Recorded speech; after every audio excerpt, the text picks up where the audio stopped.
ইফতারে অন্যতম প্রধান অনুষঙ্গ মুড়ি। সেই মুড়ির উৎপাদন প্রক্রিয়া যাচাই বাছাইয়ে মাঠে নেমেছে বিএসটিআই। দুপুরে কামরাঙ্গীরচর এলাকায় মুড়ি কারখানায় অস্বাস্থ্যকর পরিবেশে মুড়ি উৎপাদন করায় জরিমানা করা হয় ৩০,০০০ টাকা। এছাড়া অনুমোদন না নিয়ে কারখানা পরিচালনার দায়ে মালিককে জরিমানা গুনতে হয় ১.৫ লাখ টাকা। Iftekhar racer report. মুড়ির গুণগত মান পরীক্ষা নিরীক্ষা ও মুড়ি উৎপাদন কারখানাগুলোর কাগজপত্র ও অনুমোদন যাচাই বাছাইয়ে মাঠে নেমেছে রাষ্ট্রীয় প্রতিষ্ঠান বিএসটিআই। রাজধানীর উপকণ্ঠে কামরাঙ্গীরচর বড়গ্রাম এলাকার কারখানাগুলো ঘুরে ঘুরে দেখছেন তারা। দেখছেন স্বাস্থ্যকর পরিবেশে উৎপাদন হচ্ছে কিনা মুড়ি। মুড়ি উৎপাদন কারখানা এসএ এন্টারপ্রাইজকে কাগজপত্র ঠিক না থাকায় এবং অস্বাস্থ্যকর পরিবেশে মুড়ি উৎপাদন করায় ১.৫ লাখ টাকা জরিমানা করা হয়েছে। নেওয়া হয়েছে মুড়ি ও চালের স্যাম্পল। পরীক্ষা করে দেখা হবে স্বাস্থ্যকর কিনা।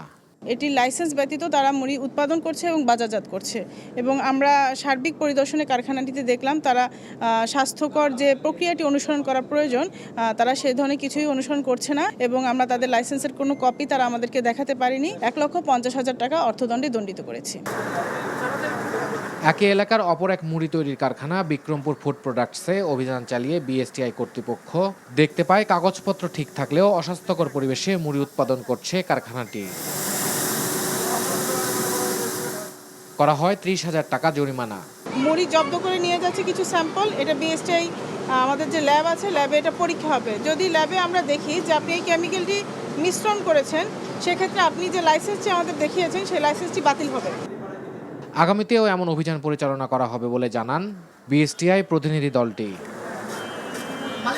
Iftekhar Reza, NTV news, Dhaka.